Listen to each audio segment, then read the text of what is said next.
n'umugenzuzi w'uburezi mu murenge wa Nyarugunga akarere ka Kicukiro. Mu by'ukuri presentation yakozwe twayibonye, hari ibintu ubona bibabaje, ari nayo mpamvu baduhuje hano kugira ngo tubiganireho dufate ingamba, kandi kuko babivuze nyine twishimiye n'ibyagezweho ku bafata ibihembo. Mu by'ukuri ni byinshi, ku bwanjye mu murenge wanjye nta kibazo cyagaragayemo, ariko si uko wenda tutagaragara abantu bagiye ntabwo batsinze 100% cyangwa neza cyane, ariko analyse zikozwe cyangwa zintego zakozwe ubona ko bigenda neza. Icyo nshatse rero kuvuga kuri prevention yo gutanga ni uko nk'uko Dr. ubivuze ndetse na directeur wo kuri APAPO, bikwiriye yuko tumanuka tukajya hasi tukareba ibibazo bihari, tugakora assessment zitwereka nyine ibibazo uko biteye kandi bikagaragara kare.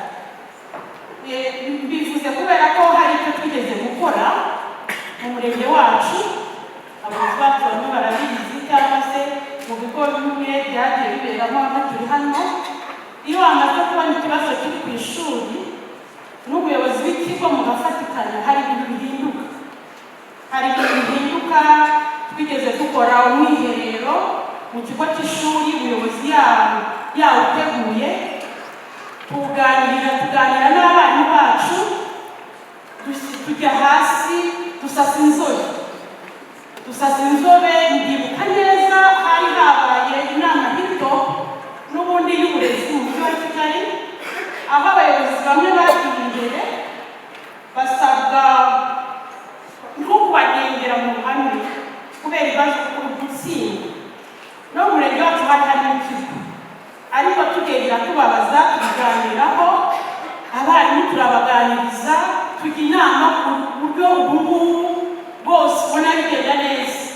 Aho uyu mwaka mu kigo cy'iryo shuri mu banyeshuri bakoze bari muri primary muri 78, umwana umwe niwe wagize 49.5. turabirogoreka kuko twari twemeje ko bagomba kuzabona bose amanota 50 yo kwihutira. Ubwo ni urugero.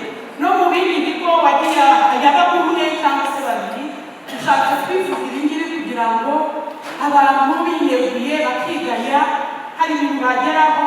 Abo barimu bagarutseho rero n'ama-conflict, ni ukuri ntabwo conflict umuntu yaba agira ibibazo biri mu miryango muzi ngo nagera ku ishuri asange na umuyobozi w'ishuri cyangwa abandi barimu bari kumwe barasa n'abo bafitanye ibibazo ngo yigishe agire icyo ageraho. Burya ishingiro ryo gutsinda ry'umwana ni umwarimu n'ababyeyi bumvikana n'abayobozi, ariko umwarimu akwiye gukora afite umutuzo, kandi hari uburyo bufatika, hari strategy zakoreshwa yamenyekanye kugira ngo afashwe abikore neza, kumvwa, akaganirizwa.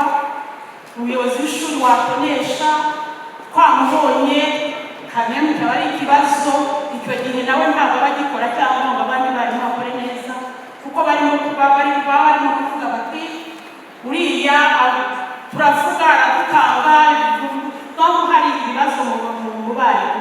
Ubwo rero buri wese ahubwo muri findings zagaragaje ko amashuri ya prive kubera iki ariko umurongo leta yatanze, twebwe turi kureba ngo ni iki gishobora kuba kiri gihari.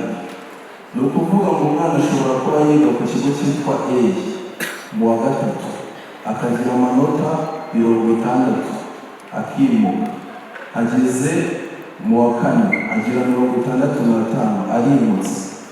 Ariko kubera ko mu wa gatandatu bazi neza ngo noneho leta iri kugenda ifatira kuri 85 kugira ngo umwana ajye muri boarding school, kandi umubyeyi hanze wowe yumva ko umwana we yatsinze neza ariko yabonye boarding, ntabwo ari uko we nagira 82 bakamuha ishuri rimwegereye, wazavuga ati ririya shuri ntabwo umwana wanjye yatsinze.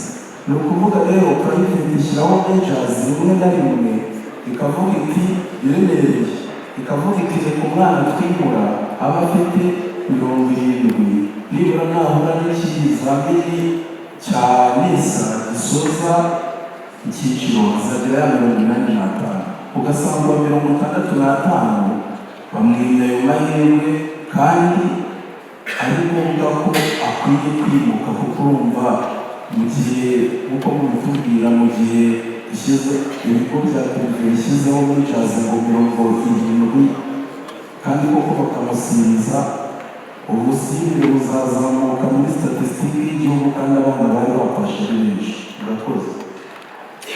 Twakwiga kino kintu rimwe uza kuramaza gusanga umujyi wa Kigali ukunda gutsindwa cyane beza mu cyaro, kandi ariko yenda abana badafite na facility zitandukanye nizo dufite mu mujyi wa Kigali, bikaza guhura n'ikirere. Mu by'ukuri umwana gutsindwa turabizi ko ari uruhare kugira ngo atsinde neza, abakobwa n'umubyeyi, umwarimu nawe ku giti cye, ariko nk'uko tubizi twebwe abo mu mashuri ya leta dufite ibibazo byihariye, aho usanga dushobora kuba dufite nk'abarimu, nubwo bagenzi banjye bacetse hano barabizi, abarimu bananiranye kandi dutangira ripoti buri munsi kandi bagafite bakorwaho, ugasigaza ngo umuntu azaguha umusaruro kandi si arabarwa arahembwa, dutanga ripoti, dukora ibyo tugomba gukora, ariko umwarimu agasa n'uhumura bagenzi be, ko bagenzi be niba mutamufatiye imyanzuro kuko nimwe turi kubwira, ntabwo umwarimu azamuza ishuri ngo yumve ko ari umuntu umuyobora, ndetse na bagenzi babigenderaho bakuraho bakumva ko ntacyo batwaye, ugasanga ikigo ntabwo kikiri ikigo cyo kwigisha, kuko ugasanga buri wese afite ikigo cye agenderaho. Ariho mwavuze ngo hari ahantu muri bavuga ngo passive leadership, right? Ugasanga mu by'ukuri umuyobozi byavuye biramurangira akica akavuga ati runaka namutanze ntacyo bakoze, runaka naravuze ntacyo bakoze, ubu se amahirwe yo tuhabwa samana undi ubundi si those two nta kintu bakoze, ukumva rero ni ikibazo. Rero mu by'ukuri ntabwo ushaka gutsinda, kuko umwarimu n'umuyobozi yinjira mu myigire y'umwana, turagerageza gufatanya n'abayobozi bacu ku buryo nitukubwira ikintu ku mwarimu ucyumva ukagufashiriza hafi, yewe mbese mu yandi magambo turashaka kuvuga mukeneye kutwegera kurenza uko turi buhure mutubaza ngo ntabwo wakoze iki, ntabwo wakoze iki, ntabwo wakoze iki, aho ukangera ukavuga uti ufitiye challenge kugira ngo umufashe ubashe gutsinda. Kuko mu by'ukuri abayobozi bacu kenshi duhura batubaza utagenze neza, ni gake dushobora guhura batubaza icyo bagufasha kugira ngo babashe kutuzamura, rero ugasanga ni ikibazo. Ubundi rero ko twakabaye dufite umwiherero tukavuga tugiye gusasa inzobe, ntabwo ari inama tugasa inzobe, buri wese avuge ikimugoye, nk'uko umwana y'individualite n'ikigo individualite kivuga ikibazo gifite kirariye, ku buryo kandi koko gikorwa atari kubivuga ngo tubitaho cyangwa ngo tugaragaze ishusho mbi, aho usanga bibaye ikindi kibazo nanone. Mu by'ukuri njyewe iki kintu nyibonamo nk'ikibazo, kuko kuva imyaka maze nabigenge ni gake nabona abantu basura bataje kugenzura, baje kugira inama.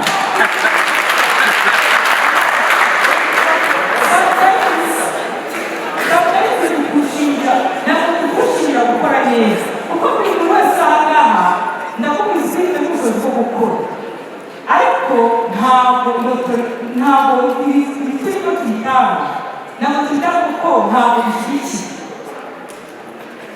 Icyo ni ikintu ku bijyanye n'amakuru y'urubuga rwo muri private za kasima, kuko twese hano benshi b'ababyeyi abana bacu mu private turabiza amanywa n'ijoro, turabakurikirana amanywa n'ijoro kubera nyine izo stress badushyiramo zo kwinjira ku manota 80, 70 n'ayandi tuzi.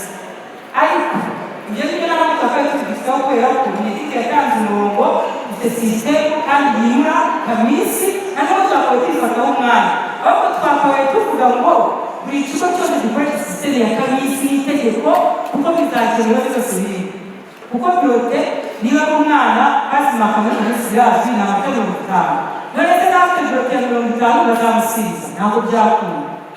Ntabwo promoted mu yisiriza umwana ntabwo byashoboka so rero kugira ngo ikibazo bya private bose tuvamo dufashe umwanzuro tunabikurikirana abagenzuzi tubategeke bakoreshe sisiteme ya kamezi bizaba bikemutse ntabwo